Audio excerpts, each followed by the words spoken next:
अगर आप भी एसएससी की प्रिपरेशन कर रहे हैं और इंग्लिश को लेकर परेशान हैं, तो एक बात समझ लीजिए कि इंग्लिश में अच्छा स्कोर करने के लिए आपको इंग्लिश में पीएचडी की ज़रूरत नहीं है या बहुत ज़्यादा कॉन्सेप्ट्स पढ़ने की ज़रूरत नहीं है। हर एग्ज़ाम में एक पर्टिकुलर पैटर्न होता है जिस पैटर्न से रिलेटेड क्वेश्चंस पूछे जाते हैं। आज की वीडियो में हम ऐसे क्वेश्चंस के ऊपर डिस्कस करेंगे जो बार बार रिपीटेडली पूछे जाते हैं और उन पैटर्न से क्वेश्चंस हमेशा बनते आए हैं और आगे भी बनते रहेंगे। फॉर एग्जांपल पहला क्वेश्चन जैसे कि आप देखिए, the committee have decided to postpone the meeting until further notice. सबसे पहले इसको ट्रांसलेट कीजिए। जो कमिटी है उसने डिसाइड किया है कि मीटिंग को पोस्टपोन करे, कब तक? फर्दर नोटिस, अगले नोटिस आने तक मीटिंग को पोस्टपोन करे। अब इसमें देखिए, किसी एक पार्ट में committee have decided to postpone further, इन चारों में से किसी एक पॉइंट में, किसी एक पर्टिकुलर ऑप्शन में एरर है। तो हम देखते हैं कि सबसे पहले हम देखते हैं कि कमिटी कमिटी क्या है। एक कलेक्टिव नाउन है क्योंकि ये कई सारे लोगों से मिलकर बनती है। और ये नंबर में कैसा है, सिंगुलर या plural? It is a singular noun. और हम देखते हैं कि सिंगुलर के साथ जो वर्ब आती है वो सिंगुलर नाउन के साथ हमेशा सिंगुलर वर्ब आती है, यानी कि हैव की जगह क्या आएगा? हैज़। ये बात छोटी छोटी चीज़ें हैं, छोटे छोटे कॉन्सेप्ट से लेके बड़े कॉन्सेप्ट्स की तरफ बढ़ेंगे।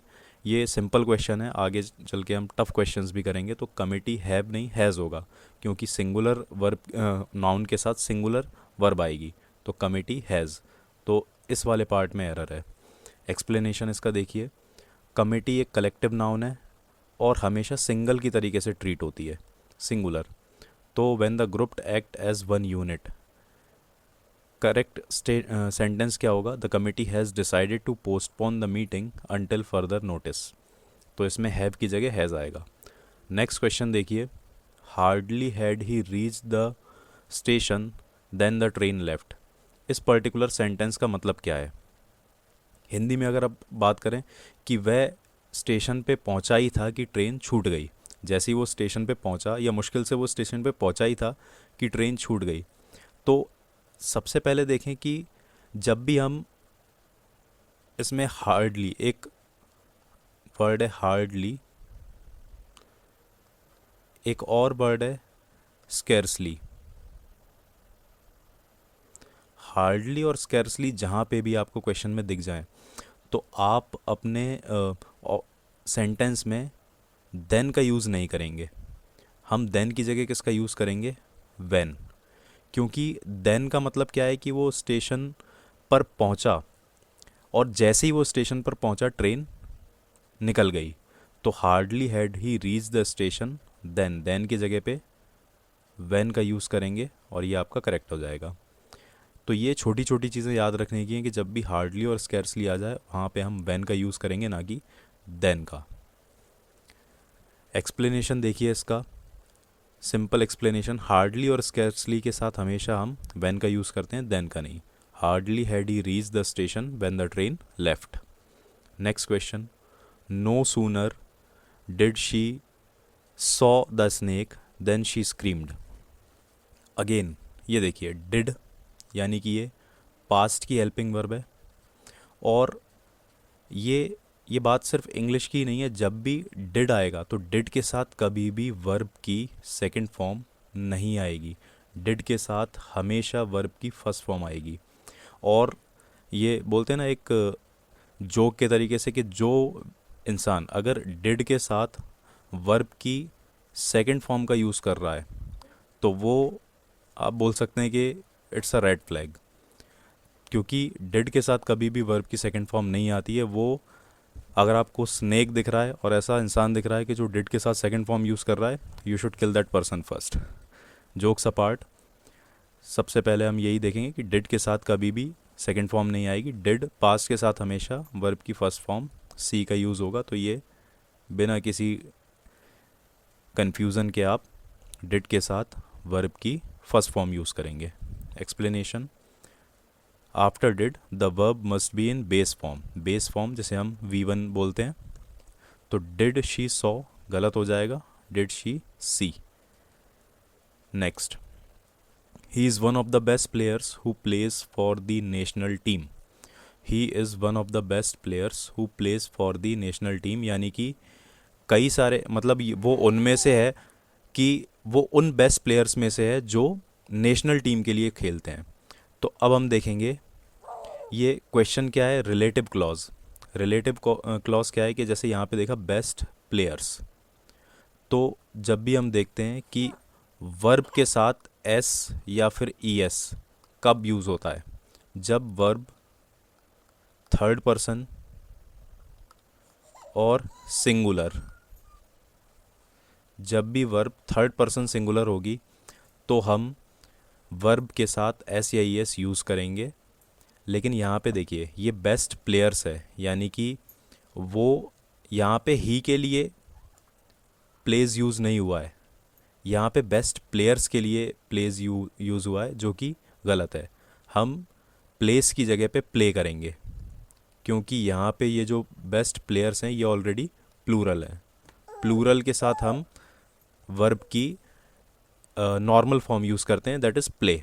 तो he is one of the, और हु प्लेस, तो हु प्लेस की जगह ऑप्शन सी में प्लेस की जगह पे ये प्ले हो जाएगा।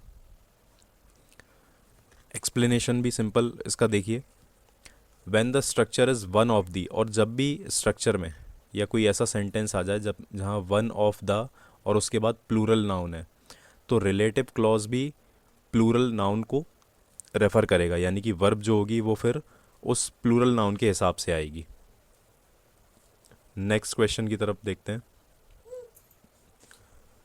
The number of applicants are increasing every year, यानी कि हर साल जो नंबर है एप्लीकेंट्स का वो बढ़ता जा रहा है। अब यहाँ पे देखिए इंक्रीज़ क्या हो रहा है, एप्लीकेंट्स इंक्रीज़ हो रहे हैं या नंबर इंक्रीज़ हो रहा है, आपको ये देखना है। हालांकि एप्लीकेंट्स ही इंक्रीज़ हो रहे हैं, लेकिन यहाँ पे सेंटेंस में बात की जा रही है नंबर की, और द नंबर ये क्या है, सिंगुलर। द नंबर, तो द अगर ये सिंगुलर है तो फिर वर्ब आर कैसे आएगी, यहाँ पे आएगा इज़।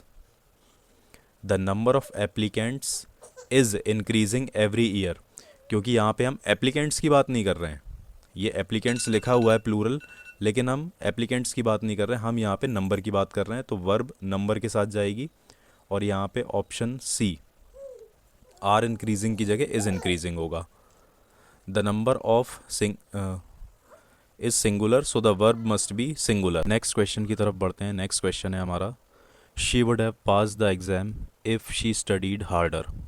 अब देखिए ये जो इस टाइप के क्वेश्चंस होते हैं ना, she would have pass the exam, he would have done this, तो ये जो वुड हैव आता है, इसको, इस टाइप के क्वेश्चंस को बोलते हैं हम थर्ड कंडीशनल। थर्ड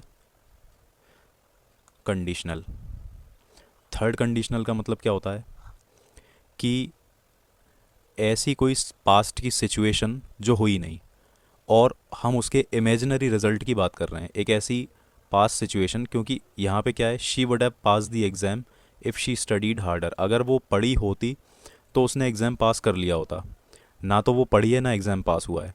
तो ऐसे सिचुएशंस को थर्ड कंडीशनल बोलते हैं। इसमें जब भी इस टाइप की क्वेश्चंस आते हैं तो हमें एक बात ध्यान रखनी है, इफ़ वाला जो क्लॉज होता है, इफ़ के साथ हमेशा if plus had plus verb की थर्ड फॉर्म हमको यूज़ करनी है। जब भी इस टाइप का आएगा, वुड हैव, अगर वुड हैव है तो प्लस इफ़ और हैड और V3, तो इफ़ शी स्टडीड की जगह इफ़ शी हैड स्टडीड, और बोलते क्या है इसको, थर्ड कंडीशनल। तो यहाँ पे option C would be the right answer, if she studied की जगह इफ़ शी हैड। एक्सप्लेनेशन देखिए, थर्ड कंडीशनल सेंटेंस है ये, जिसका स्ट्रक्चर आपके सामने लिखा हुआ है, would have plus past participle if had V3, she would have pass the exam if she had studied harder. Next question हमारा है, neither the teacher nor the students was aware of the mistake.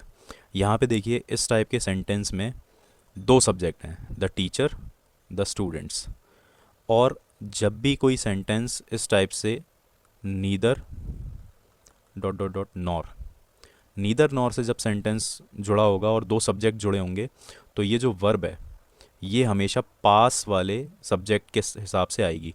अब देखिए subject हमारे पास ये एक subject और ये दूसरा सब्जेक्ट, ये सब्जेक्ट जो है वो सिंगुलर है और ये जो स्टूडेंट्स हैं ये प्लूरल हैं।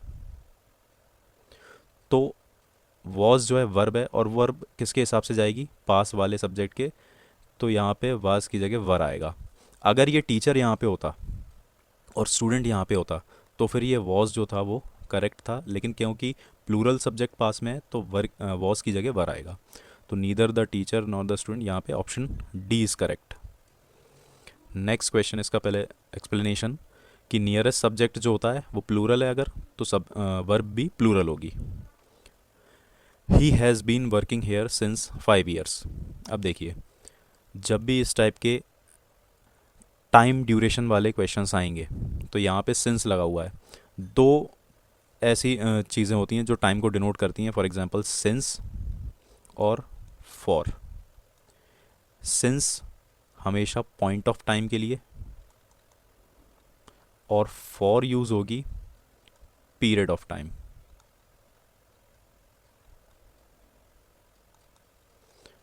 तो अब ये देखिए 5 ईयर्स जो है वो पॉइंट है, नहीं 5 ईयर्स जो है वो पीरियड है। तो यहाँ पे सिंस की जगह, क्योंकि ये 5 ईयर्स दिया हुआ है तो सिंस की जगह हम यहाँ पे फॉर का यूज़ करेंगे। He has been working here for 5 years. अगर पॉइंट ऑफ टाइम होता जैसे कि कोई ईयर लिखा होता 1997 या फिर मॉर्निंग या फिर इवनिंग या फिर लास्ट नाइट, तो ये सारे पॉइंट ऑफ टाइम होते। पर यहाँ पे 5 ईयर्स दिया हुआ है, ये एक ड्यूरेशन है, पीरियड है, तो इसमें हम फॉर का यूज़ करेंगे। Use for with period of time, यही इसका एक्सप्लेनेशन है। Next question, the manager asked me that why I was late. जब भी हम इस टाइप के सेंटेंस, पहले ये देखिए कि ये सेंटेंस किस टाइप का है। The manager asked me that why I was late. Direct indirect sentence आपने देखे हैं, डायरेक्ट और इनडायरेक्ट। डायरेक्ट सेंटेंस में जो सेंटेंस होता है उसके बाद कॉमा, फिर इन्वर्टेड कॉमा, उसके बाद एक बात और फिर उसके बाद इन्वर्टेड कॉमा ख़त्म होता है। तो ये रिपोर्टेड वर्ब और रिपोर्टिंग वर्ब इसमें होती है। यहाँ पे ये जो सेंटेंस है ये इनडायरेक्ट फॉर्म में है, और जब भी इनडायरेक्ट फॉर्म में अगर कोई सेंटेंस है तो फिर हम उसमें दैट का यूज़ कभी भी नहीं करेंगे। अगर इनडायरेक्ट में है तो फिर दैट का यूज़ नहीं होगा। The manager asked me why I was late, क्योंकि ये मैनेजर की बात है और उसको इनडायरेक्ट फॉर्म में हमने यहाँ पे लिखा हुआ है, तो इसके साथ दैट का यूज़ नहीं होगा। यहाँ से हम दैट को रिमूव कर देंगे। ऑप्शन सी करेक्ट है। एक्सप्लेनेशन देखिए, इनडायरेक्ट क्वेश्चंस में कभी भी दैट का यूज़ नहीं होता है। Next question, he insisted to go to the meeting despite being ill. He insisted to go, उसने इंसिस्टेड, इंसिस्ट का मतलब होता है किसी चीज़ को जोर डालकर कहना,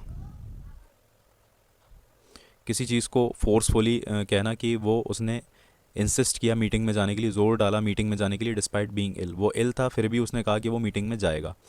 तो जब भी इंसिस्ट आता है तो इंसिस्ट, देखिए इंसिस्ट के साथ क्या क्या यूज़ कर सकते हैं हम। अगर इंसिस्ट लिखा हुआ है तो इंसिस्ट ऑन, इंसिस्ट दैट और इंसिस्ट टू। यहाँ पे हमारे पास इंसिस्ट टू है। अगर इंसिस्ट ऑन है तो फिर उसके साथ वर्ब की आईएनजी फॉर्म लगेगी। अगर इंसिस्ट दैट है तो फिर कोई क्लॉज यूज़ होगा। अगर इंसिस्ट टू है तो वर्ब की फर्स्ट फॉर्म यूज़ होगी। तो इंसिस्ट ऑन, लेकिन ये जो इंसिस्ट टू के बाद वर्ब की फर्स्ट फॉर्म होती है ये जनरली गलत हो जाती है, ग्रामेटिकली ये रॉन्ग है। तो इसलिए हम यहाँ पे या तो इंसिस्ट ऑन करेंगे या इंसिस्ट दैट करेंगे। और यहाँ पे इंसिस्ट दैट भी ना करते हुए हम लोग या तो फिर insist on going, he insisted on going to the meeting despite being ill. तो ये इंसिस्ट के साथ जो टू है ये यहाँ पे गलत होगा, इंसिस्ट के साथ ऑन वर्ब की आईएनजी फॉर्म के साथ, इंसिस्ट के साथ दैट किसी क्लॉज के साथ, इंसिस्ट के साथ टू का यूज़ नहीं होगा। एक्सप्लेनेशन देखिए, इंसिस्ट के साथ हम जैसा कि अभी बताया ऑन और वर्ब की आईएनजी फॉर्म का यूज़ कर सकते हैं, क्लॉज का यूज़ करेंगे दैट के साथ, लेकिन जब हमारे पास इस टाइप से टू दिया होगा तो वो जनरली गलत हो जाएगा। इसी के साथ आज की वीडियो में इतना ही, और अगर आपको इसी तरीके की और वीडियोस चाहिए तो इंग्लिश नाइट जो चैनल है उसको सब्सक्राइब कर लीजिए। आपसे मैंने पूछा था कि नाइट का मतलब क्या है, ये NIGHT, ये वाला नाइट नहीं है, ये इंग्लिश नाइट है।